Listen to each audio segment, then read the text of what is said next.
Finally, turn your desk into your dream workspace with an Uplift standing desk.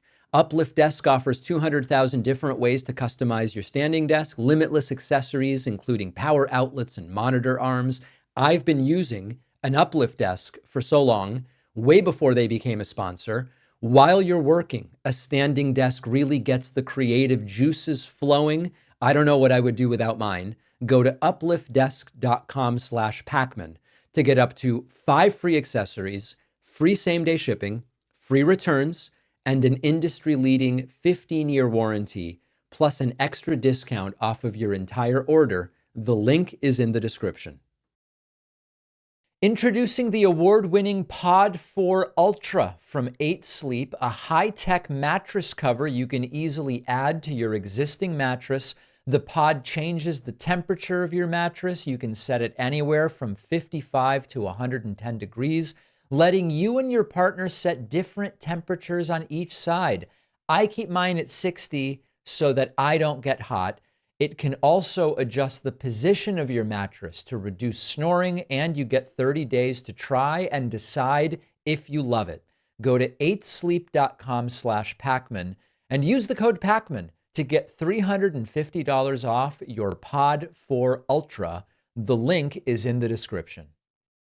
All right, welcome everybody. Let's unpack the last 24 hours of trade war news. We have news out of China, we have news out of Canada, we have news out of Mexico, and right-wing media falling all over itself to frame the news of the last 24 hours as unfettered, unmitigated victories for Donald Trump. That is something you could only believe if you are extremely dishonest with yourself or with others, or are simply clueless. So let's break it all down. And we are in a moment right now where the economic implications of news that is breaking and moving very quickly is of such critical importance to everyday Americans. And I think that that's an important, but before I get into the details, and we'll start with Mexico, one of the things that is often the case is that with really fast-moving news stories, the implications to just random American workers are relatively limited. When you have a breaking news story about a school shooting or a plane crash or a Trump rally, for example, we often get incorrect information mixed with correct information, mixed with interpretations and analyses of varying stripes. But someone working in Idaho is not going to have their lives upended by potentially inaccurate initial reporting about some of these things. Right now, what is happening and the reality of this trade war and these tariffs will be of consequence to workers in Idaho and teachers in Connecticut, regardless of whether you are or aren't paying attention. And that's why the misunderstandings about what's going on are so critical. So let's unpack, starting with Mexico, what happened here, because this is a perfect example of Trump's playbook. You create a crisis, you get schooled on why it's a terrible idea, you back off of it, and you scramble to explain why you actually won in order to avoid looking weak or clueless. So here's the gist with Mexico. Trump said 25% tariff on Mexico, thinking it's going to be an easy way to strong-arm Mexico and their president, Claudia Sheinbaum, into compliance on immigration and into compliance on drug trafficking. And instead of caving, the Mexican president explained to Trump, these tariffs are a disaster, not just for Mexico, but for the United States economy as well. Trump has agreed to pause them, and he's trying to save face by saying, look at all of the concessions that I got from President Sheinbaum. It's the arsonist who then says, give me credit for putting out the fire, except they didn't really put it out. It's a half-baked solution, and then you take a victory lap. So here is Trump on Truth Central, where he announced yesterday, I just spoke with President Claudia Sheinbaum of Mexico. It was a very friendly conversation wherein she agreed to immediately supply 10,000 Mexican soldiers on the border separating Mexico and the United States. These soldiers will be specifically designated to stop the flow of fentanyl and illegal migrants into our country. We further agreed to immediately pause the anticipated tariffs for a 1-month period, during which we will have negotiations headed by Secretary of State Marco Rubio, Secretary of Treasury Scott Bessent, Secretary of Commerce Howard Lutnick, and high-level representatives of Mexico. I look forward to participating in those negotiations with President Sheinbaum as we attempt to achieve a deal between our two countries. MAGA is titillated. They're pleasuring themselves over the big, brawny, powerful Trump. But this is not a win for Trump. This is damage control. The tariffs would have been a disaster for American consumers, for American businesses. I've been talking about this for so long, I know I don't have to explain it all again. It would drive prices up on everything from cars to avocados and so much more. Mexico is one of the US's largest trading partners, and if you slap tariffs on them, you just trigger immediate economic pain for everybody. Sheinbaum likely laid this out in no uncertain terms during the conversation, and it forced Trump to have to backpedal. Now, Trump can never admit that he's wrong. He can never admit that someone else outmaneuvered him, so he is now saying, look at what I accomplished.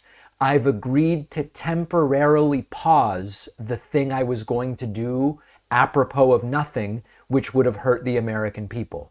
The victory Trump is claiming is that Mexico agreed to send 10,000 troops to its border. This might sound impressive, but what if I told you that Mexico already has 15,000 troops on its border? It's not even clear that they're deporting additional troops. We just don't know right now. It's possible that what Sheinbaum said to Trump is, we'll put 10,000 troops on the border.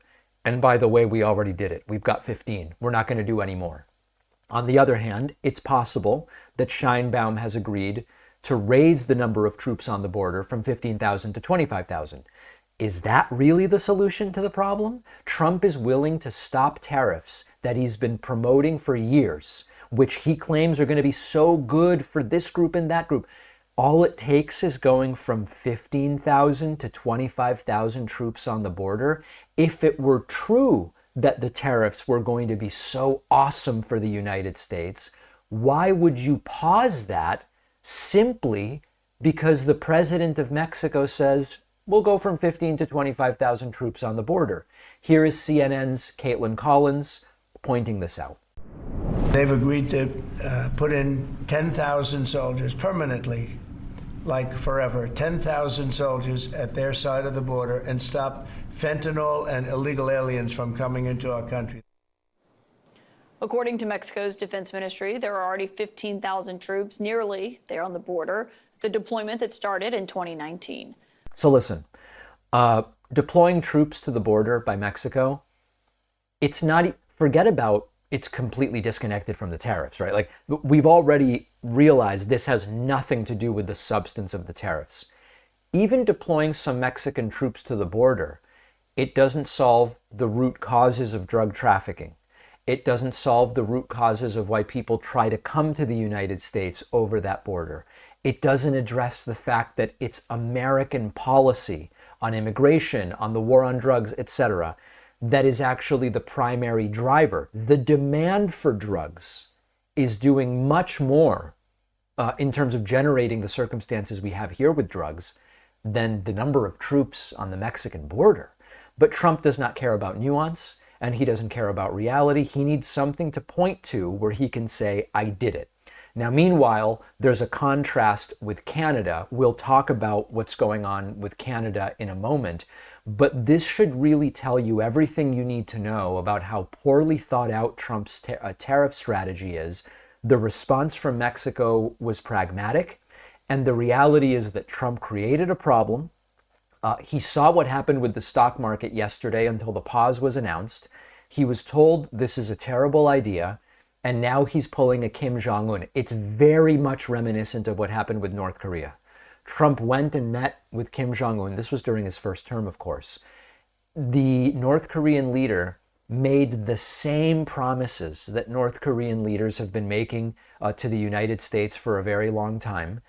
Trump is too naive to understand. They always say this stuff. They never do it. And Trump came back and claimed victory. That's what he always does. And Trump is spinning this delayed failure into a fake victory. And it is political theater at its most transparent. It's a reminder that this is an administration, as if we didn't know, that prioritizes optics over actual solutions. So that's Mexico. I wish I could tell you that with Canada, Trump did a big boy, but he didn't. Let's talk about that next. Donald Trump got played, not only by Mexican President Claudia Sheinbaum yesterday, but also by Canada, our friendly neighbors to the north, and their outgoing Prime Minister, Justin Trudeau. After weeks of very tough talk about slapping massive tariffs on Canada, Trump is now pausing those as well for 30 days because Justin Trudeau said a few words that made Trump feel good. And of course, the critical detail about what Canada is now promising to do is that Canada has agreed to nothing new. Canada has agreed to nothing as a result of what Donald Trump has done. This is the third time in 2 weeks that Donald Trump has delayed Canadian tariffs, and Canada has not changed a single thing. If you go to the conservative subreddit, if you listen to Charlie Kirk's podcast, if you go and look at the excretions on X from the Magapotamians, they are just enamored with what Trump has been able to do. But what actually happened is that Justin Trudeau announced Canada's $1.3 billion border plan, which he already announced a while ago and they've already been implementing. Trump's pretending it's a new promise. He pointed out that 10,000 personnel are protecting the border. That's not new. That's been going on for a while, the US-Canada border. Trudeau mentioned helicopters and technology and personnel, all of which was previously announced. And Trump is touting it as, I made a deal with Trudeau. Trump took the bait, and he has actually gotten nothing from Canada. Very similar situation to the Mexican situation, very similar situation, as I've already said, with Kim Jong-un in North Korea during Trump's first term. Good for Caitlin Collins, not that I'm a fan of CNN, but good for Caitlin Collins clarifying this yesterday on CNN. Now we've just gotten this announcement from Trudeau himself, who I should note got out ahead of the White House in this. He said he had a good call with Trump. He said that Canada is going to be implementing a $1.3 billion border plan where they talk about reinforcing the border. I should note that's actually something that Trudeau announced and Canada announced back in December, about mid-December. But also in this announcement, Jake, he says that they are going to have frontline personnel working and protecting the border after concerns about fentanyl coming across. And he said that they are going to be appointing a fentanyl czar and that they will list cartels as terrorists and ensure 24/7 eyes on the border. I believe it is the fentanyl czar that is new here, but it's that last sentence, Jake, there at the end is the most important here. He says, proposed tariffs will be paused for at least 30 days while we work together. And then here is Caitlin Collins interviewing a Trump apologist who ends up actually admitting, okay, maybe this stuff isn't new, but at least Justin Trudeau reiterated that he's going to do it. Oh, man. It's ravaged hometowns. Everyone understands the fentanyl crisis. But one, the amount of fentanyl that comes from Canada is nowhere near the scale of the southern border. A lot of it comes through legal ports of entry. But on this specifically, he called this off, saying that he had won concessions from both of them. But is there a tangible concession in your view? Yeah, absolutely. He won the concessions, and part of it is it's a commitment from Trudeau that wasn't there to help with fentanyl, to help with the black market. Well, he announced the plan and to secure the border. He announced that plan though 6 weeks ago, back in December. Well, at least he's reiterated it and formalized it, and that's really the game. This guy ultimately concedes, fine, none of this stuff is new. But Trump was able to get Trudeau to reiterate that he is going to do it. If you are willing to suspend tariffs on Canada, which you campaigned on and believe would be awesome for the country, simply because the Canadian Prime Minister reiterated that he's going to do stuff he's already announced, That is weak sauce. That is weak sauce. And if you don't want to listen to Caitlin Collins explain it, here is Justin Trudeau last week saying, we've already started this. This predates the tariffs. And he's saying this is something we're already doing. We launched a $1.3 billion border plan that is already showing results, because we too are devastated by the scourge that is fentanyl, a drug that has torn apart communities and caused so much pain and torment for countless families across Canada, just like in the United States. A drug that we too want to see wiped from the face of this earth. A drug whose traffickers must be punished. As neighbors, we must work collaboratively to fix this.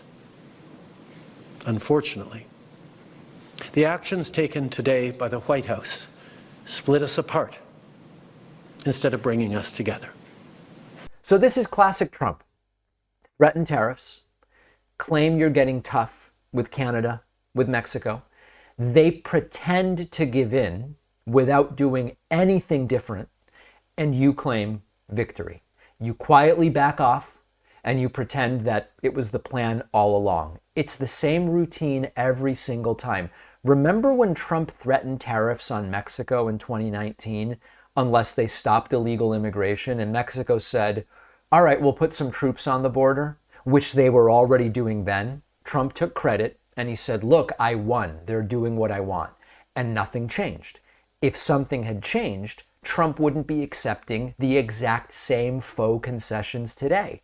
And now Justin Trudeau is running the same playbook. Claudia Sheinbaum is running the same playbook. Trump thinks he's playing 4D chess. He's the one getting played. He fell for en passant and didn't know it was one of the rules. Trudeau is just buying time. And Trump gets his little PR victory. The tariffs are paused.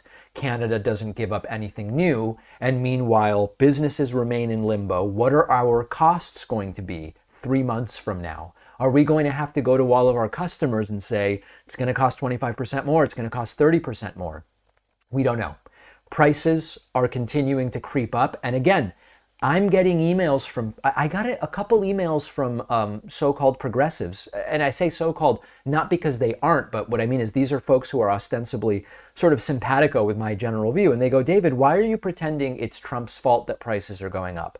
I'm not pretending it's Trump's fault.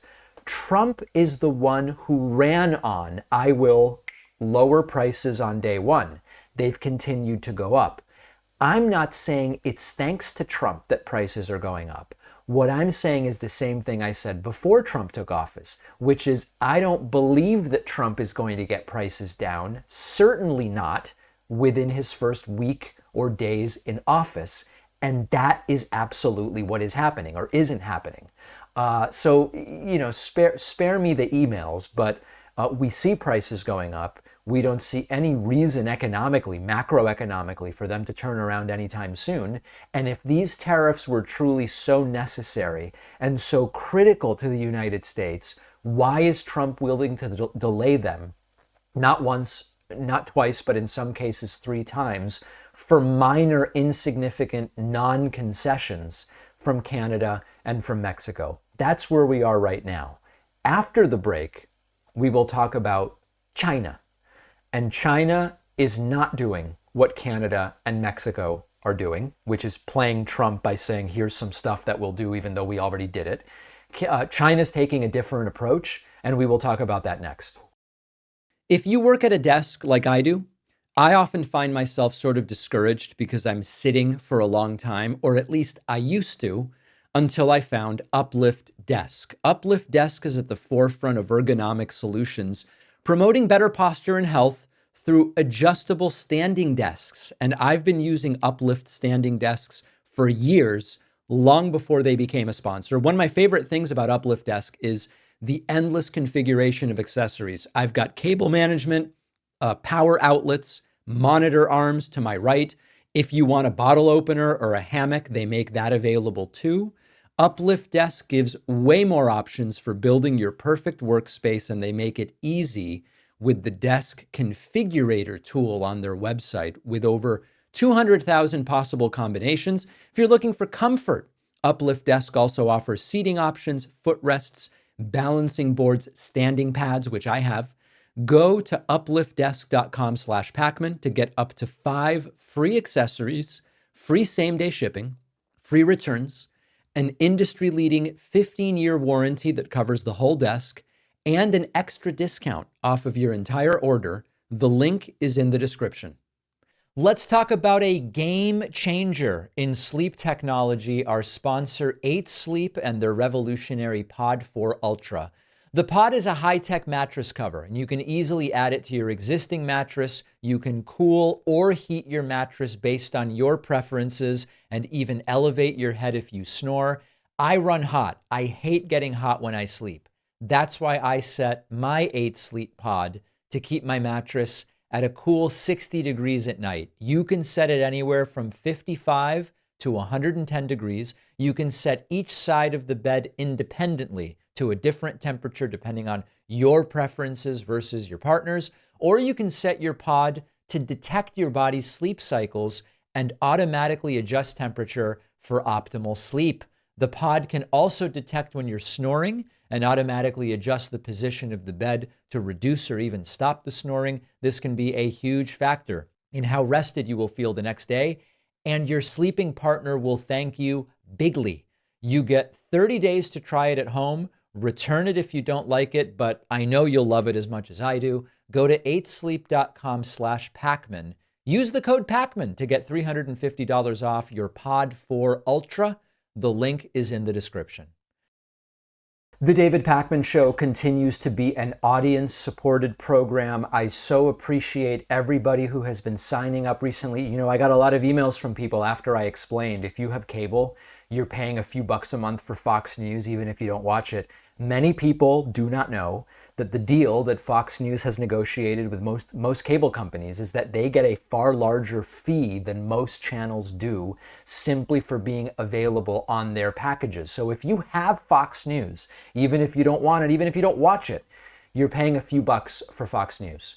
An alternative, which a couple dozen of you have taken advantage of, is you cut the cable cord. You get something like either YouTube TV or these a la carte services where you don't need to pay Fox News. Your mileage may vary, check what's available in your area. And then you sign up for a few shows that you actually want to support. So thank you to folks who have done that. You can sign up at joinpacman.com and you can use the coupon code ItWillEndSoon. All one word, all lowercase. It will end soon. Also, I want to let you know we have 360 orders for personalized signed books. I am calling a hand specialist to ask, will I be having carpal tunnel from having to sign and personalize all these books? But for now, I've gotten the green light to keep going. So if you're interested in a numbered and personalized signed book, they're going to be $50 to account for shipping it multiple times and the packaging and all of it. Email info@davidpacman.com with the subject line signed book. We are around 6,300 total orders and 360 personalized signed books, which is like 5%, which is crazy. I'm flattered by the amount of interest in this. So if you'd like a personalized signed copy of my forthcoming book, email info@davidpacman.com. And of course, you can pre-order the book anywhere you want. All right, let's talk about China. It has happened. Donald Trump has launched another harebrained trade war. He slapped tariffs on China, Canada, and Mexico. Canada and Mexico have given Trump just sort of assurances about things they're already doing, which has allowed Trump to save some face and pause those tariffs for 30 days. But China is taking a different approach and has slapped back. Who is going to pay for it? It's going to be the United States. China has rolled out retaliatory tariffs and a number of other economic moves, and they are targeting key American industries. So let's go down the list of these are really Trump self-inflicted wounds. Number one, China has announced a 15% tariff on LNG, that's liquefied natural gas, and coal. It turns out that China is one of the biggest buyers of American natural gas and coal. And now they're slapping a 15% tariff on both. What are American energy companies going to do? Well, they are losing a customer. or part of a customer. Prices may drop domestically for China, but that is going to lead, of course, to massive job losses for American energy producers and potentially thousands of job cuts. Why am I saying prices will drop in China? Because China does have alternatives for LNG. Trump's whole pitch was energy dominance. He wanted to make the United States the top supplier of coal and oil and natural gas. And now China's going to go and buy from Russia or the Middle East or anybody not named the United States. Great for them. Not so good for American energy companies, which Trump said were going to do great. Mission accomplished, Donald. Number 2, China has announced a 10% tariff on American oil. And I know that the MAGA diehards are probably thinking, good, we don't need to sell oil to China, except we kind of do. China is one of the largest buyers of American crude oil. American oil companies depend on exports and the demand of those exports to keep prices high. Lower demand means lower prices, which means fewer jobs, which means a weaker energy industry. This is basic economics. Trump doesn't really seem to get it. He thinks these tariffs are sort of a one-way street. You put taxes on imports, countries roll over and take it. But it's not how it works. It's not how any of this works. Number 3, China has launched an antitrust probe into Google. Now, this is where it starts to get very interesting. Why did China do this? Because they can. I mean, there's not really any other explanation. It's just, hey, we can do it. Trump's trade war isn't just about taxing goods. It's a form of economic warfare. And China is joining the war, and they're going after American companies directly. Google is already under fire in the US from regulators, and now China is piling on. It doesn't necessarily stop with Google. Is it going to be Apple? Is it going to be, Tesla? Elon Musk has been cozying up with China, but China doesn't really do favors for free. Will it be Boeing? Already struggling, China could cripple Boeing. So Trump has handed China the perfect excuse to start targeting American companies under the guise of national security or consumer protection. And what is Trump going to do about it now? I don't know that he's going to do anything. Number 4, unreliable entities. China has a list of unreliable entities. And the short version is, these are companies who are restricted in their ability to do business in China. And China just added more American companies to it. If you get blacklisted, you can be banned from selling in China, cut off from buying resources and materials from China, blocked from investing in the Chinese economy. That's a $17 trillion economy. So if you're an American company that relies on selling stuff to China or using Chinese supply chains to get stuff that you build or assemble in the United States, Trump's making life a lot harder for you. He says this is pro-business. He says this is pro-America. But the last time Trump started a trade war with China, American farmers got crushed, American manufacturers were getting hammered, and this all looks very, very bad. Finally, there is sort of a strategic aspect to what China is doing. China is going at energy, tech, and manufacturing. These are areas that Trump said he would be the champion of and would do really, really well under Trump. They are being targeted. So Trump will never admit failure. Jobs disappear. Businesses take losses. The economy will suffer if this continues. And Trump will say it's the fault of the Democrats.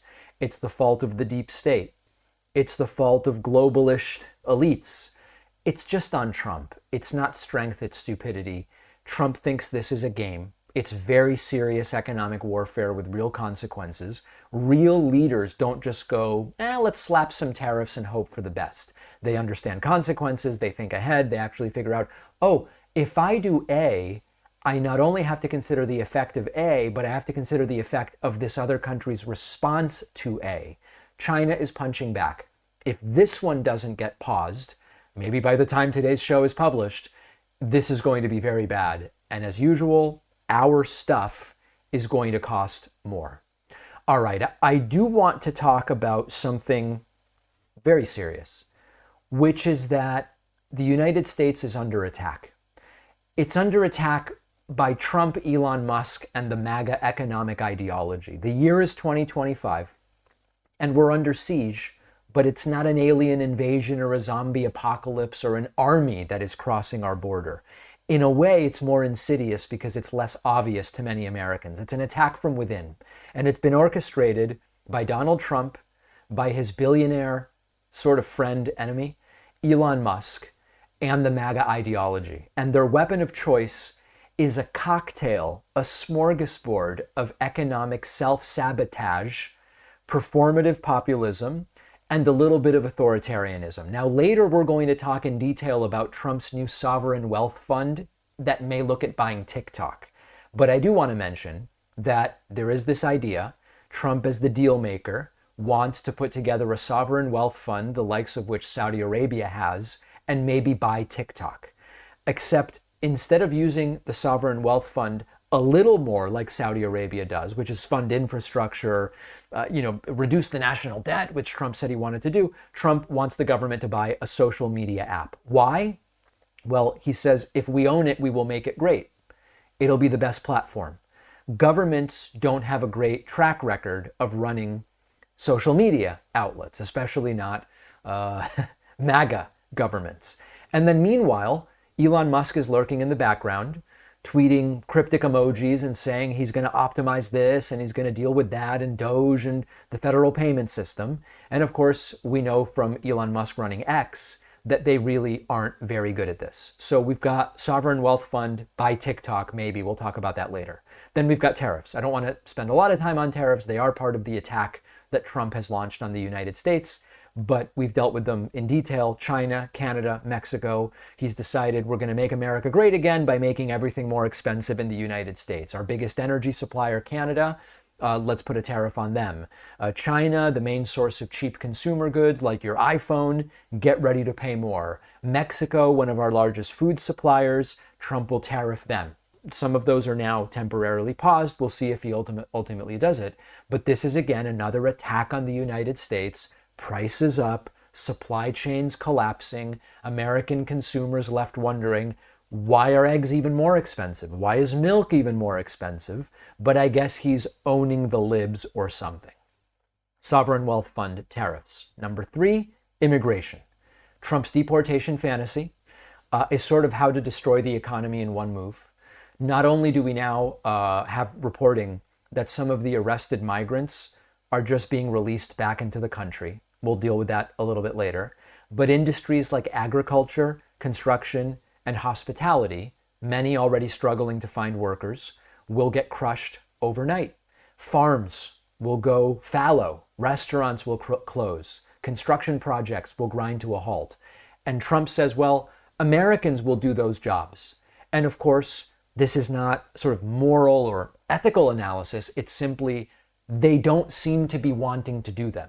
It just doesn't seem to be happening unless the wages go way up, in which case everything will cost way more, which is fine, except Americans don't actually want that. Elon Musk sees it as a business opportunity. He's talking about, self-driving, solar-powered farm robots, all sorts of wild stuff. I mean, maybe, okay? But it ignores the fact that most farmers can't even afford a new tractor. And Elon thinks we're going to sell them Tesla bots, farming robots, or whatever. So Trump and Elon's America is a self-inflicted and disastrous attack on America. And we have an economy right now. I'm hoping that the tariffs are paused indefinitely. That's my hope. I would rather Trump just not do it and not see Americans suffer.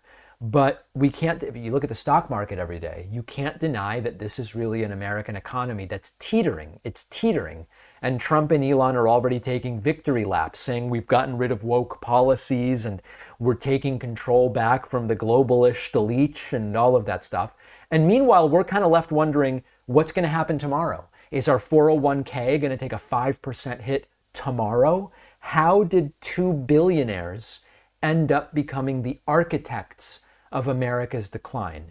Arguably the best/worst part is that Elon Musk, the free speech warrior, is suddenly cheering Donald Trump's plan to expand government control over business and the economy and social media and the workforce. They used to be small government Republicans. Keep the government out of the free market. But that has changed. And it's not even, as I said last week, the left-right spectrum is kind of broken. It's not even about saying they are no longer on the right. The right has changed. The right used to be much more about smaller government. They've become much more about bigger government in a whole bunch of areas. So America is under a form of attack. It's not from immigrants. It's not from foreign countries, except insofar as Trump has catalyzed retaliation from other countries. It's not woke corporations or social media platforms taking away your free speech. It's the authoritarian economic plans of Donald Trump. It's the tariffs that will crush the middle class. It's the immigration crackdowns that will cripple industry. Musk's along for the ride. He's cheering it. He's dancing on stage. He says he's a visionary. He's going to cut some stuff and maybe even do this to self-aggrandize and enrich his own businesses. But it is a form of sabotage. And the real winners are Trump's ego, Musk's wallet, and probably whatever billionaire grift comes next. What will we have? Maybe TikTok owned by the federal government. Does not exactly sound like small government to me, that's for sure. Don't forget that the best way to support the David Pakman Show is by becoming a member, which gives you access to the daily bonus show, the regular show with no commercials. You also get access to our entire archive of every episode dating back a really long time, and plenty of other awesome membership perks. Go to joinpakman.com, joinpakman.com. If I were giving you the following headline at just about any other time in American history, you would rightly say, David, what the hell are you talking about? Donald Trump is launching a Saudi-style sovereign wealth fund with the idea that it might buy TikTok and make TikTok an entity of the federal government. You know how Republicans scream about socialism every time the government does anything beyond giving tax cuts to billionaires? Telling a health insurance company, if you want to be in the business of health insurance, here's some ground rules. They tell us that that's socialism. Well, Donald Trump just announced that he wants to create a sovereign wealth fund, basically a government-controlled investment fund to buy up private assets. And it's already being floated as a way for the United States to buy TikTok. Here is Donald Trump signing this. Take a look. Thank you, sir. Next, this is an executive order. Discharges your Secretary of the Treasury, Scott Bessent, and your Secretary of Commerce, Howard Lutnick, to begin a process that will hopefully result in the creation of an American sovereign wealth fund. It's a very exciting event. We're going to have a sovereign wealth fund, which we've never had. We have a lot of things that create wealth, and you're seeing that over the last 2 weeks. I think we've created more wealth. Other people have created de-wealth, the people, my predecessors. We're creating a lot of wealth. Scott, maybe you'd like to say something about it, and I'd ask also Howard to say something about it. Yes, sir. This is very exciting. We're going to stand this thing up within the next 12 months. We're going to monetize the asset side of the U.S. balance sheet for the American people. We're going... Yeah, the guy who rails against big government wants the government to own a social media platform. Let's break this down. It's not only hypocritical, it could really do some serious damage as far as government overreach goes. So typically, these sovereign wealth funds, I'm not like, oh, I love sovereign wealth funds. So I'm just going to tell you what they typically do. They're usually used by countries with large budget surpluses, like Norway's oil money, Saudi Arabia's vast reserves, and they'll invest in stocks or real estate or infrastructure. The United States, by contrast, runs a massive, massive deficit, which Trump, of course, said he would reduce and eventually get a surplus and eventually pay off the national debt. I guess those plans are on pause. Trump doesn't like to get basic economics get in the way of what he wants to do. So Trump wants to create a sovereign wealth fund funded by tariffs, which basically means funded by taxes, which he claims to be against, and other intelligent things. His words, not mine. So Trump's plan is, let's create a thing to use your tax money to buy private industry and let me control it. Not small government, sort of a form of socialism or communism, to be quite frank. And of course, the hypocrisy is that when Democrats do it, it is socialism and it's bad. When Trump does it, it's a great national endeavor that we should all be very happy about. Now, for years, recall that Trump and Republicans have completely demonized government intervention in the economy. Medicare for all, bad. Socialism, communism. The government getting involved in negotiating drug prices under Biden. Socialism, government overreach, shouldn't do it. Bailing out student loan borrowers, the way Biden did.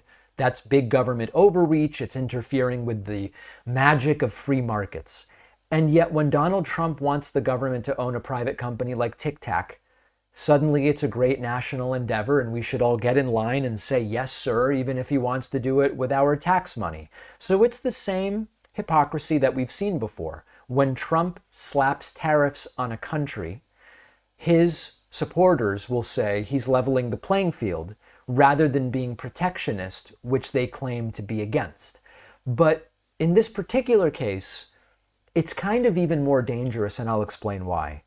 If Trump gets his way, the US government could own a social media platform. And that alone is a disaster waiting to happen. Now, a government-run social media company in Donald Trump's hands, he already tried to weaponize the DOJ against his enemies. He's in cahoots with Elon Musk, who is totally weaponizing X. Imagine what the Trump administration would do if they owned and controlled a massive social media platform. What would be next?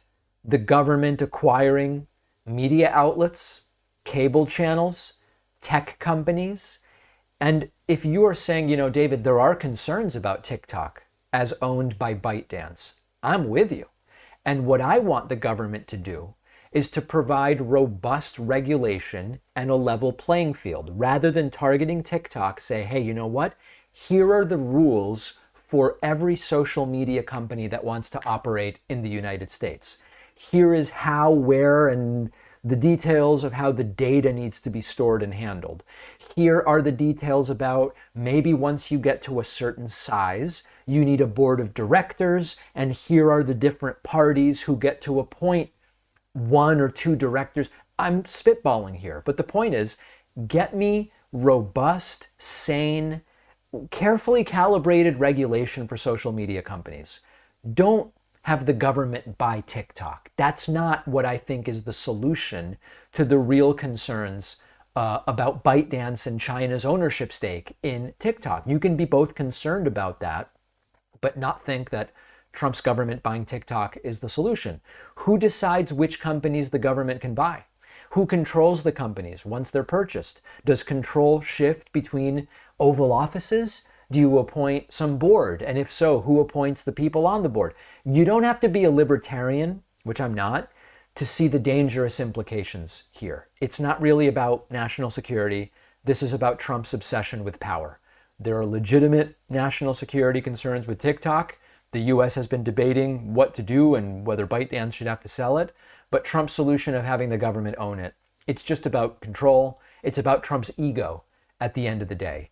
If this were really about national security, you can go about this a bunch of different ways, including the ones that I've mentioned. So Trump prefers a model that looks like China's economic policies, where the government controls major industries because we have to protect national interests.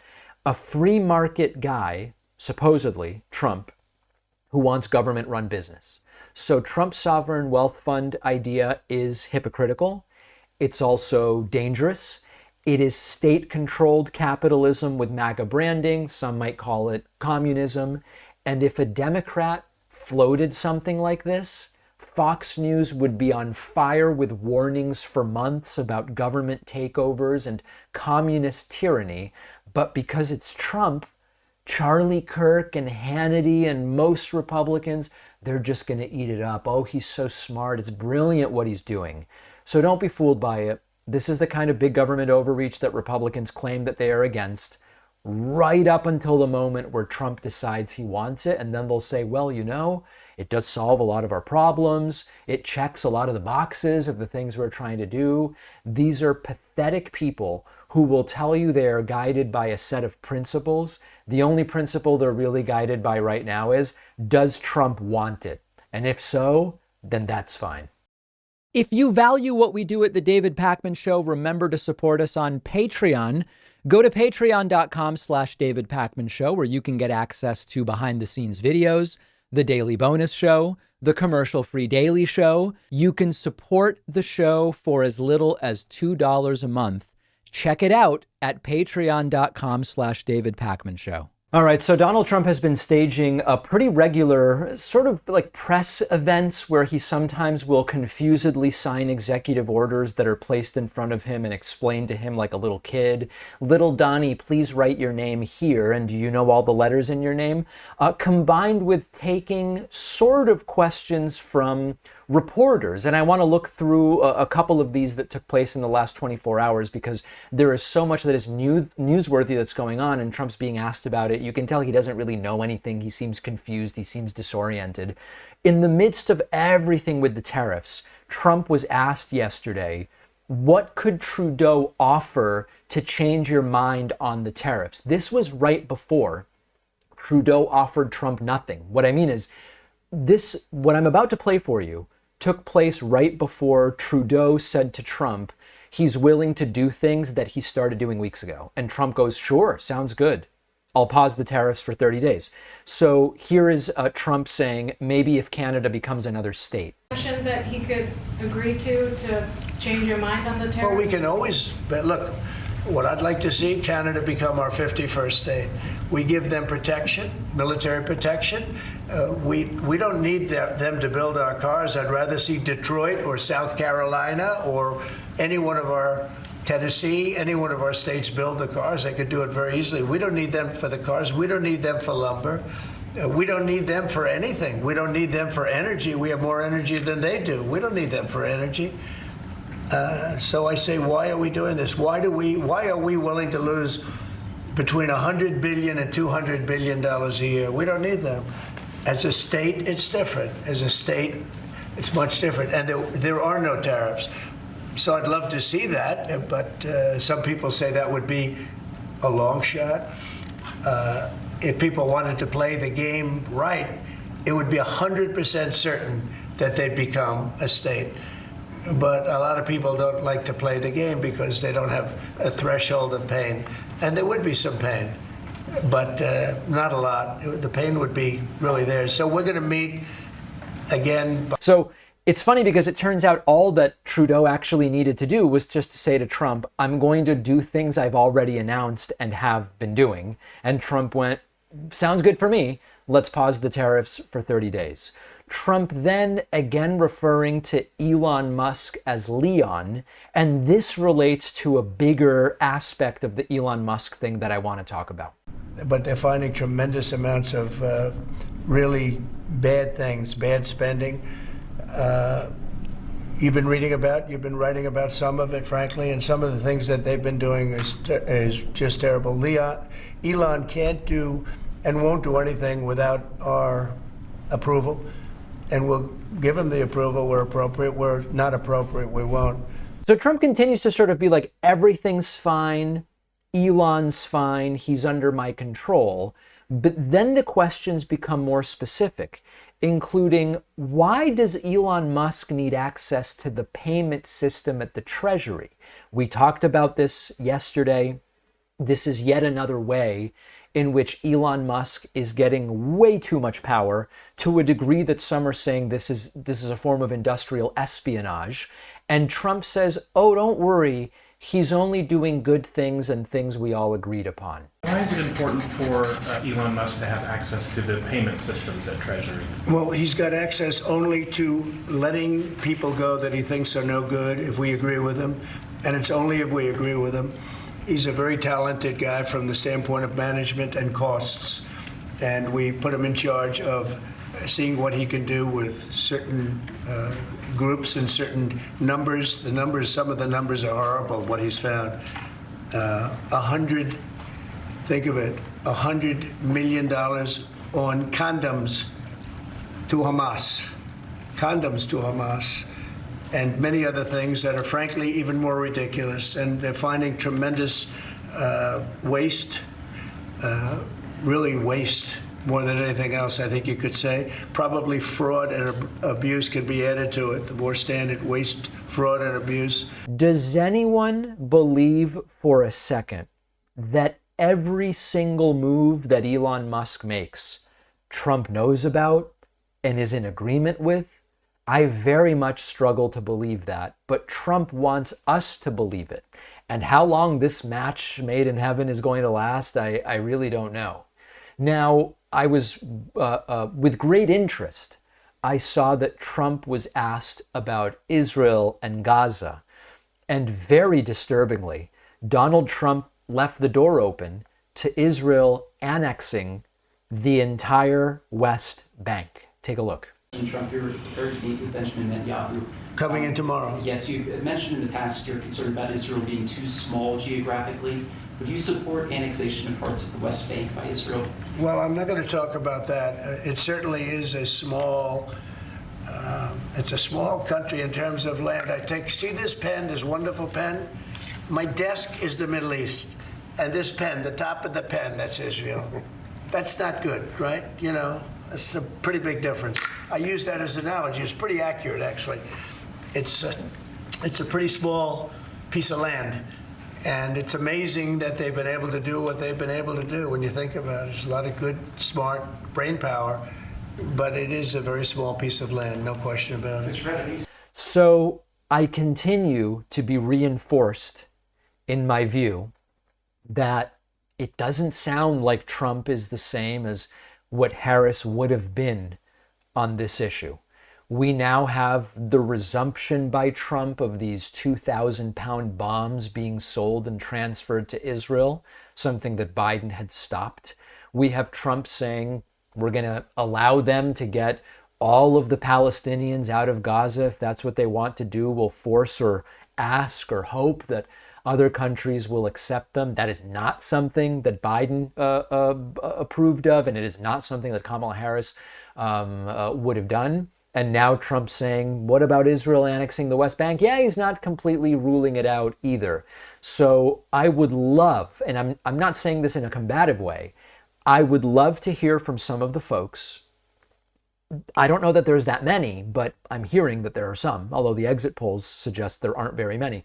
I would love to hear from some of the folks who, over the issue of Israel-Gaza, either did not vote or did not vote for Kamala Harris, voted for someone else, wrote third party, whatever. What about the 4 or 5 things that Donald Trump has said and done since taking office on that issue? Doesn't it make you think maybe that was a mistake? And then finally, Donald Trump claims that we lose close to 300,000 Americans annually due to fentanyl. This is not true. Take a look. Coming in, I think we've lost 200,000 people on average a year for many years, much higher than the 100,000. Could be even closer to 300,000. So the real number is about 70,000. It's still a tragedy. Losing 70,000 people rather than 300,000 is still a complete and total tragedy. But it's not 300,000, as Donald Trump says, and it's not because of Canada, as Donald Trump has been claiming lately, sort of as part of his support for the Canadian tariffs, which he has now temporarily paused. If you're saying to yourself, damn it, this is a mess, David, you are absolutely correct.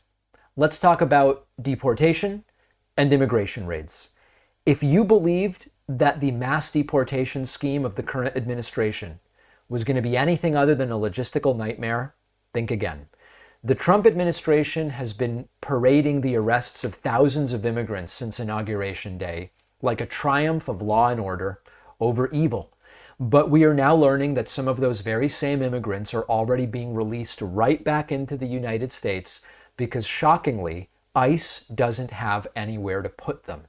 After screaming about catch and release under Biden, Trump is now presiding over his own version of it. And the reason is that ICE is only funded for about 41,000 detention beds nationally.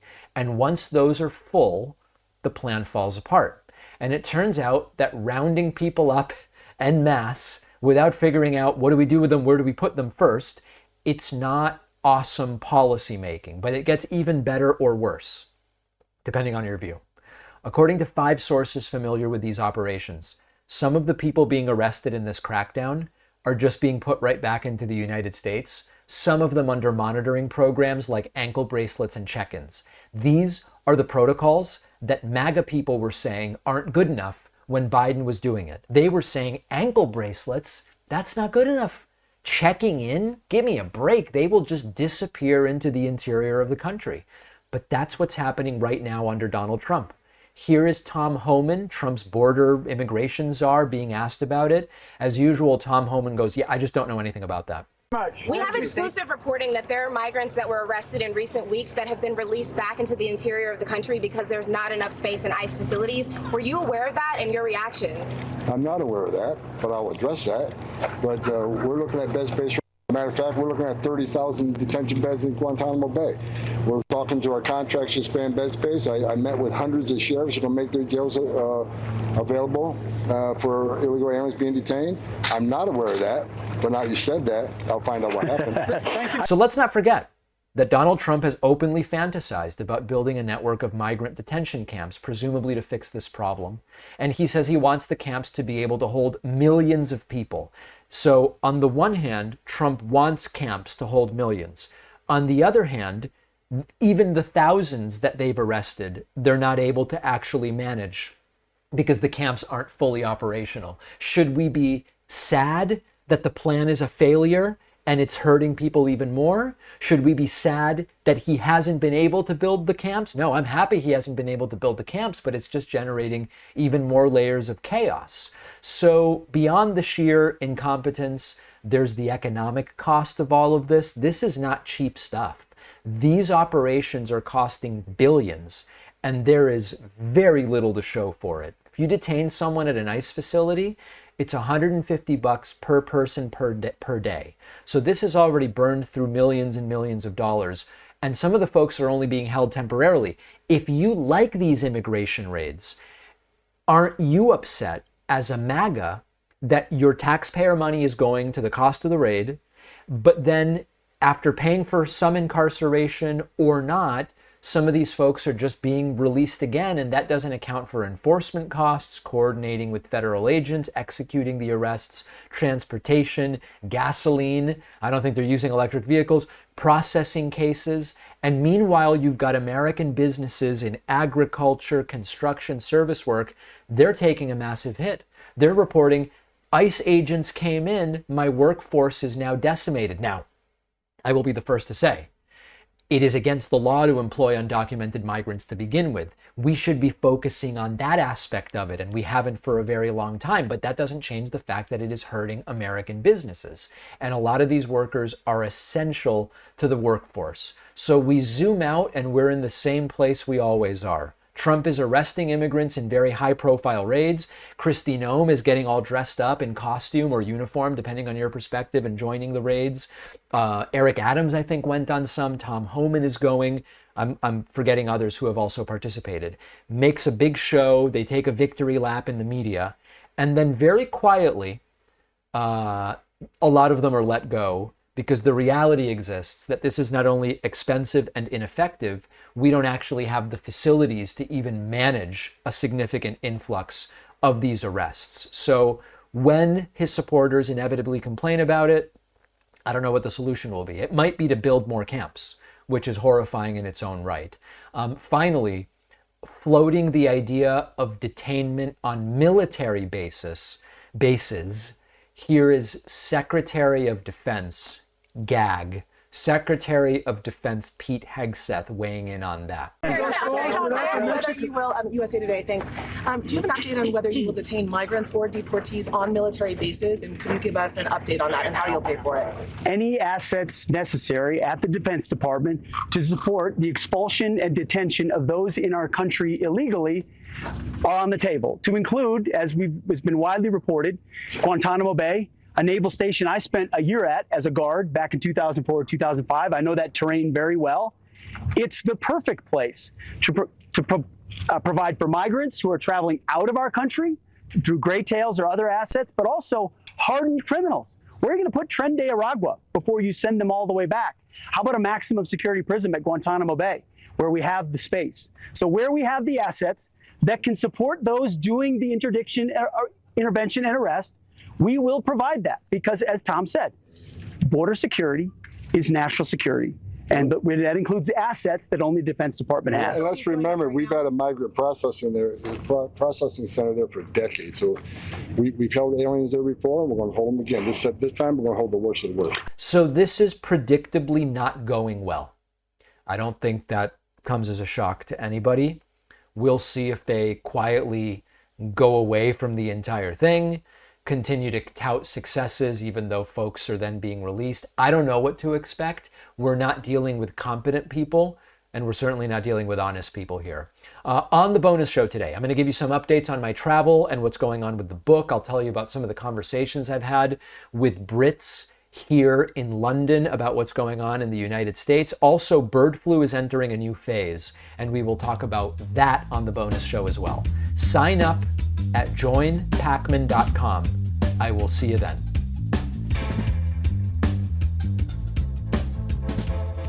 Thanks a lot for watching today's show. I just want to take a second to tell you about today's sponsors. Finally turn your desk into your dream workspace with an Uplift standing desk. Uplift Desk offers 200,000 different ways to customize your standing desk, limitless accessories, including power outlets and monitor arms. I've been using an Uplift Desk for so long, way before they became a sponsor. While you're working, a standing desk really gets the creative juices flowing. I don't know what I would do without mine. Go to upliftdesk.com/Pacman to get up to 5 free accessories, free same-day shipping, free returns, and an industry-leading 15-year warranty, plus an extra discount off of your entire order. The link is in the description. Introducing the award-winning Pod 4 Ultra from 8 Sleep, a high-tech mattress cover you can easily add to your existing mattress.